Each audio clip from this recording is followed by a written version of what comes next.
Welcome back for a very special episode of the Amateur Hour podcast. Deshaun is joining me today, and we're going to be doing the top 20 sporting moments of the decade. This is going to be part one of the two-part series. We're going to go through numbers 20 through 11 today, and then tomorrow we will post 10 through 1. But let's just get right into it. Deshaun, what is the 20th best sporting moment of the decade? At number 20, it's Big Papi David Ortiz. The playoff run that he went on in 2013. Everyone knows what happened with the Boston bombing at the marathon.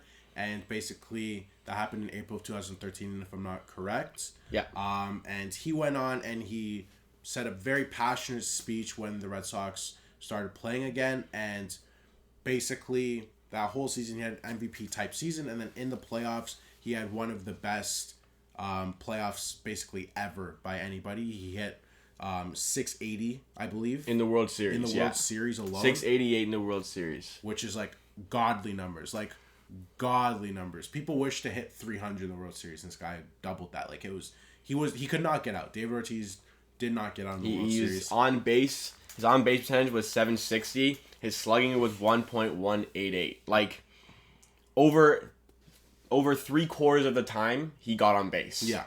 Unbelievable. Like, this is absolutely absurd statistics for any game, let alone like a World Series. That's unbelievable. And he obviously won World Series MVP, but it was just, what he basically did and like how he really took his the team on the back, and he had very clutch, grand slams in the series prior as well.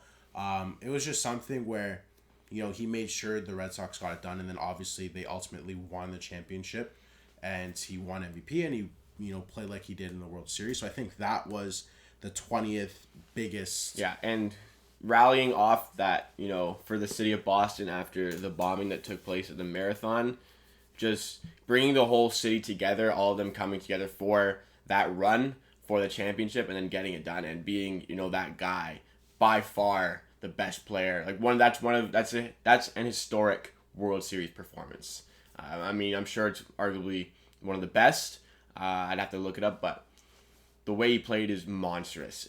It's unbelievable to even fathom somebody playing like that in a World Series. But that's number 20. Number 19 on the list was when Villanova hit a buzzer beater in the 2016 NCAA championship basketball game against UNC to give Villanova their first title since 1985. Chris Jenkins was the one to hit it after UNC hit a late three to tie it up at 74. Chris Jenkins, like I said, hit the buzzer-beating three to give Villanova their NCAA championship. And just a little bit of story on Chris Jenkins. This guy never played in the NBA. Right now he's a free agent, and he had a couple spells playing in Europe. But for a guy, not really accomplishing anything with his basketball career, it's amazing what one moment can do for your career. And this is an all-time historic sporting moment, hitting a buzzer beater in a championship game. It's just unbelievable, the clutch factor in that to give your team their first championship in 4 decades. I agree, and I think that's something that it'll take a really long time before we see something exactly like that, where a player's not a superstar and has a moment like that. So I agree, that's definitely number 19. But what I want to get into is number 18, because this is probably one of the more laughable moments that happened this decade, is the Mark Sanchez running into his own lineman's ass and fumbling the football. The butt fumble. And the Pats running into the end zone and scoring 6 points. This is just something, this was the number one, not top 10 moment for a whole year. It just didn't move, that entire year. It was just funny, it just, you wonder what he's thinking. Yeah. I've watched this clip countless times, and every time I try to figure out what exactly was the goal of this play, because at no point in the trajectory of Mark Sanchez's run was he going through a seam in the O-line. He literally ran directly into his O-lineman's ass. Fell over, fumbled the ball. Slipped and fumbled the ball, and his head hit his O-lineman's ass. And the Patriots took him for 6. I just do not understand the goal of that play. Yeah, no, that's something I'll never forget. That's something you can ask me, and I'll picture it, no problem. Yeah, Like, it's... that's an unforgettable sporting moment for many, many years to come, never mind just a decade. Next one, number 17 on the list, was Steph Curry's logo shot against the Oklahoma City Thunder on February 27th, 2016. This was during the Golden State Warriors' historic 73-9 regular season. And in this game, Curry put up 46 points on 12 three-pointers that he hit. This was the 12th three-pointer that he hit. And at the time, that was an NBA record for three-pointers in one game. It has since been broken. But it's such a monumental moment in the makeshift of the NBA, because this shot really is the moment where people realize that this guy could literally shoot from anywhere. He shot it from like almost 40 feet to hit the buzzer beater in overtime to beat a very good Oklahoma team that almost took him down in the playoffs. But this is such a monumentous moment because you look at Steph Curry and his ability to shoot from anywhere, and you all of a sudden the entire dynamic and narrative of the NBA changed from this moment basically to a three-point league rather than, getting busy in the paint or hitting your mid-range ISO ball. You could literally shoot the ball from anywhere. And the dynamic of the NBA over the course of this decade has shifted into that three-point era. And this moment is more or less the pedestal and the foundation of the makeshift in the NBA. Because from so deep, people could not believe that Steph Curry was hitting shots like this. But truth is, he hits a lot of shots like this. It's not just this one. You know what I mean?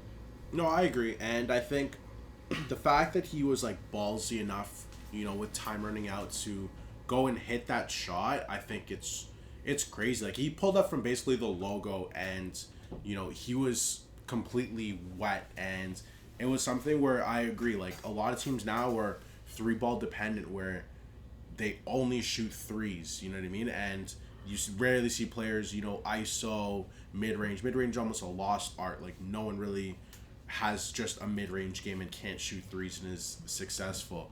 And that's all because of Curry. And I think Curry he changed the culture of the NBA from the long twos or the fadeaway twos, the contested twos, to now just off the dribble three or just pull up or, get around screens and shoot three. So I 100% agree with you. Number 16 is the Miguel Cabrera Triple Crown. Basically, a Triple Crown is when you lead in three of the major offensive categories, being runs batted in, batting average, and home runs. Miguel Cabrera had 44 home runs, 139 runs batted in, and he hit 330 for the season. He won an MVP that year, and why that is so huge is because it's the first time since 1967 that someone has won the Triple Crown, and it's just something that you don't really see happen that often. It's remarkable that in 1967, Carl Yastrzemski got the Triple Crown a year after Frank Robinson did it in 1966, which was 10 years after Mickey Mantle did it in 1956. And I don't think anybody would have expected that the next Triple Crown would be in the fifth decade after it happened in 1967. And, for players always kind of tease with it at the start of the season where they get off to a really hot start and people wonder, well, can they maintain that throughout the whole season? And eventually all these players fall off, but Miguel Cabrera kept up these monstrous statistics throughout the entire year, putting up 44 home runs, 139 RBI, and a 330 batting average. Like, it's hard enough to lead the MLB in one of these categories, but to do it in all three is unreal for the MLB. And I think it's going to be a while before we see anybody accomplish such a feat again. Just to be so talented in all three of these categories is ridiculous. Look, even to be a power hitter, to hit all these home runs, it's hard to maintain a batting average going for all that power. You know what I mean? So, ridiculous stuff for Miguel Cabrera. Definitely top 20 moment.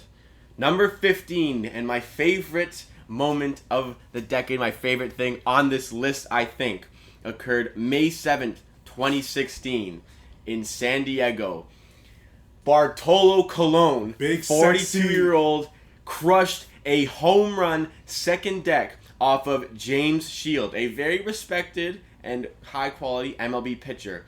Bartolo Colon the pitcher, he's having a good season that year pitching, and there was all these jokes about him being such a dominant at bat, but the truth is he was not very good at batting. It was just really funny watching a 300-pound plus guy swinging the bat because he had to play, in the NL, and if the pitchers have to bat. But on this day, I remember exactly where I was. It was a monumentous moment in the sporting world. Bartolo Colon, second deck off of James Shields. I remember very fondly where I was. Like I said, I was sitting in an Applebee's in Michigan eating my 2 for $20 chicken tenders. Shout out to Applebee. And my phone just started blowing up. People telling me it happened. I go on and Twitter's just blowing up with videos and pictures.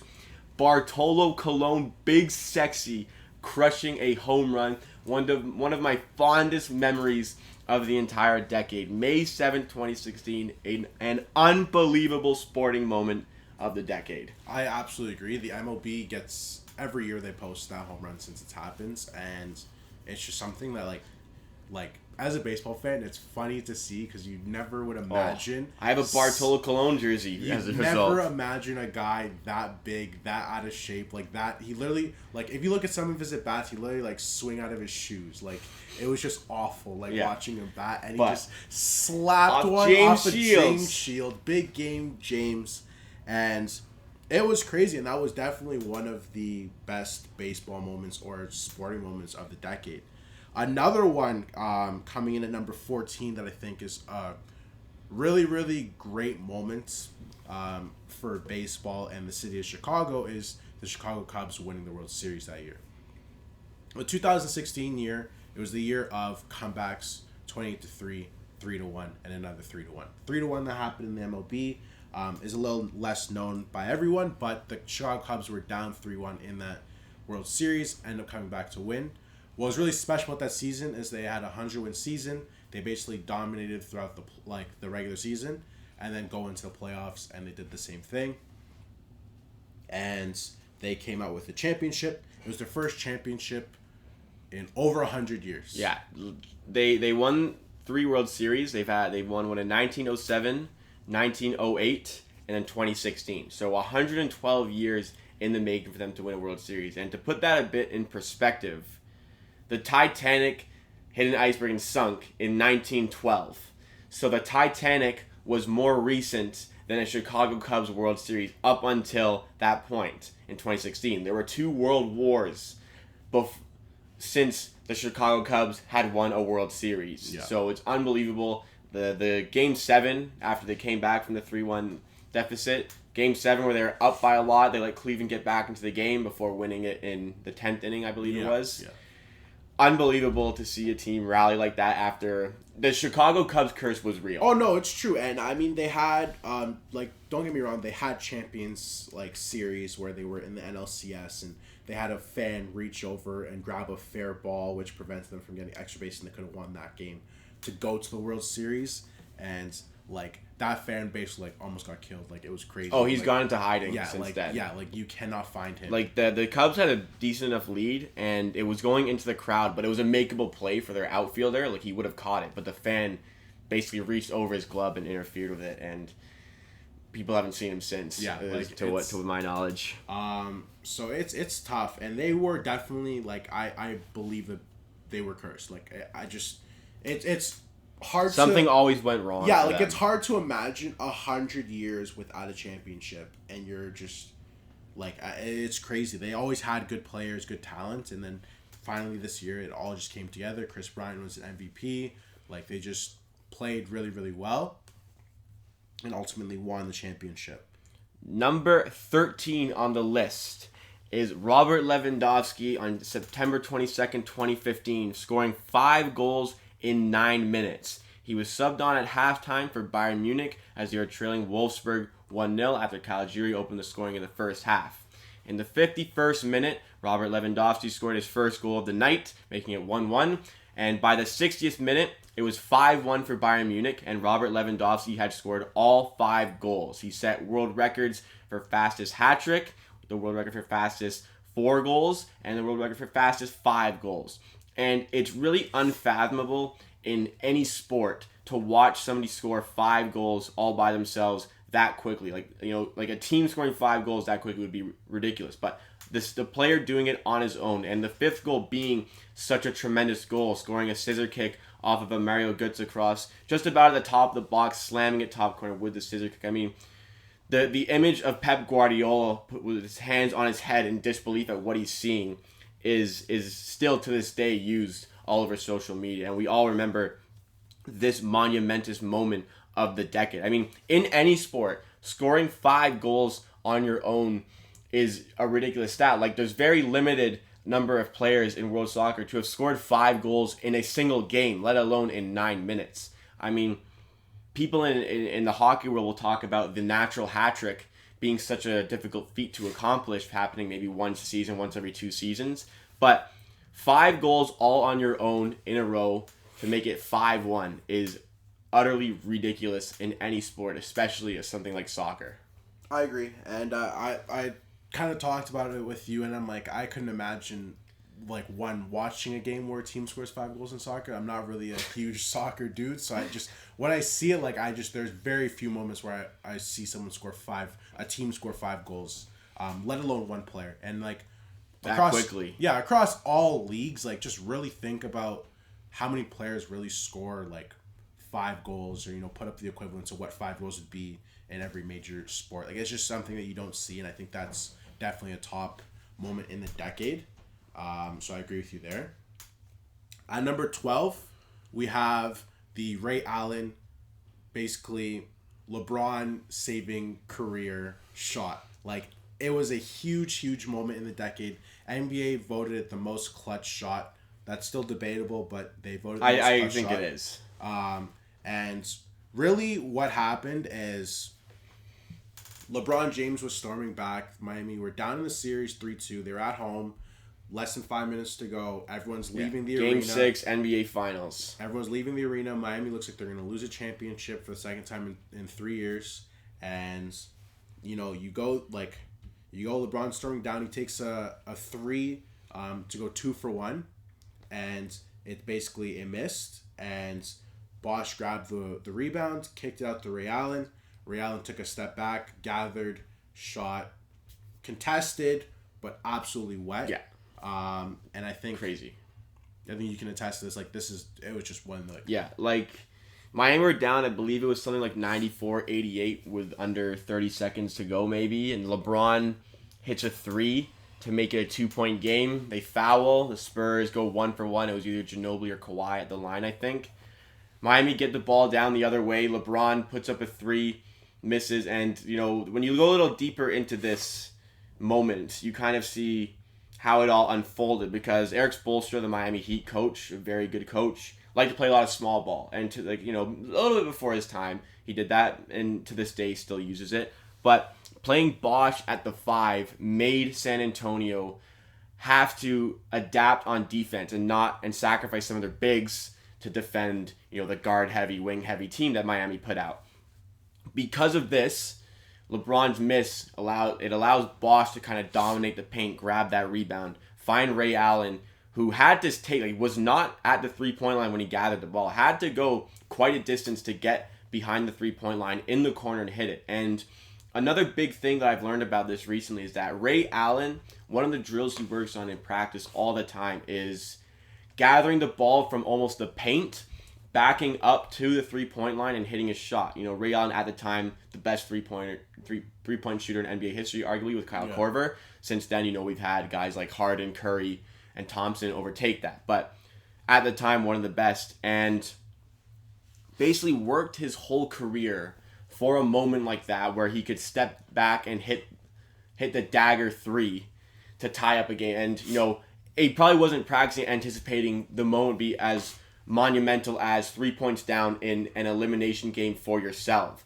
Just kind of think about LeBron's legacy. If, you and me think LeBron is the GOAT, and a lot of people do. Imagine the legacy of LeBron if he had lost this series and maybe the next one, and he started 1 for 4 in finals. Because if he lost this, he would have been 1 for 3 in finals. Yeah. Like 1 and 3. So in 4 tries, he only won 1 championship, and LeBron is supposedly one of the best players of all time. But his legacy was more or less saved by this shot. I agree. And The reason it being one of the most clutch shots, if he misses, the NBA championship's over. It's not like if you miss, you go to overtime. This is, hit, you're staying in it, and you miss, you're out. It's done. You lose the NBA championship. So, for me, the most clutch shot of the decade, arguably one of the most clutch shots of all time. I agree. And I don't, that's why it's debatable, but I agree with your point, and I think watching it was just something, amazing. I will never see something like that again. Then the final part of this list, number 11, is Russell Westbrook's MVP season in 2016-2017. It was the first time since 1961-62 that a player averaged a triple-double for an entire NBA season. In 61-62, Oscar Robertson was the man who pulled off this feat. And it took so long. It took this long for somebody to do it again, over 50 years. And Russell Westbrook, the reason this is such a monumental moment of the decade, not just that it's so impressive to average almost 32 points, 10.7 rebounds, 10.4 assists. What this did for the NBA, Russell Westbrook is basically the reason that triple-doubles are no longer considered a top feat in the NBA, because before that season, triple-doubles were huge deals. When a player got a triple-double, it was a big deal. Yeah. Nowadays, guys like, Luka Doncic, LeBron James are doing it on a regular basis. It's just another night. They had a good night. They had a good night out tonight. That's all it was. That's all it is. But at this point, even to just register a triple-double was an accomplishment. But he averaged it throughout an entire season, winning MVP. And I think that because of this season, he averaged a triple-double for another 2 seasons in a row. Because of this, he did not win MVP those 2 seasons. But I think if he doesn't average a triple-double in 16-17, but he does in 17-18, he wins that MVP. And if he doesn't do it that year, he wins it the next year when he averages another triple-double. I think just because he's shown how easy it can be to get a triple-double, people don't look at it as impressively anymore. So he really changed the NBA in that way. And I think that we could see another triple-double season at some point in the next 5 years. But what we will never see for a very long time, at least, if ever, is 3 straight seasons averaging a triple-double. I fully agree, and I think that this is definitely one of the top moments of the decade. I just think he dragged that OKC team to that 6th seed that in too. Playoffs after Kevin Durant left them. They were kind of looking for, who would be the go-to guy, and he stepped up before they were able to get him help. Obviously, Paul George arrived in the next season, but 30 points, 10 rebounds, 10 assists, it's just... Yeah, and that was a bad OKC team. They were a lottery team if Russell Westbrook's not on that team. They finished 6th, 47, and 35. They had the type of player, the core that he had with him, Enes Kanter. They had Steven Adams, who wasn't as good as he was now. They had a Victor Oladipo, who wasn't the player he is today. A Domantas Sabonis, who was nowhere near the player he is today. These kind of players having to play with and to drag them up all the way to the 6th seed is unbelievable. And just the triple-double is now nullified as an accomplishment because of Russell Westbrook. That's how impressive it was. Yeah. But that will wrap up part 1 of the top 20 sporting moments of the decade. Check out the episode tomorrow. We go through the top 10. Till then, you can follow us at MHRPDC on Twitter and Instagram. You can let us know if we missed a moment after tomorrow's episode. Subscribe on YouTube so you can check out the episode tomorrow, and follow on Spotify so you can check out the episode tomorrow as well. But until then, we'll see you tomorrow for part 2.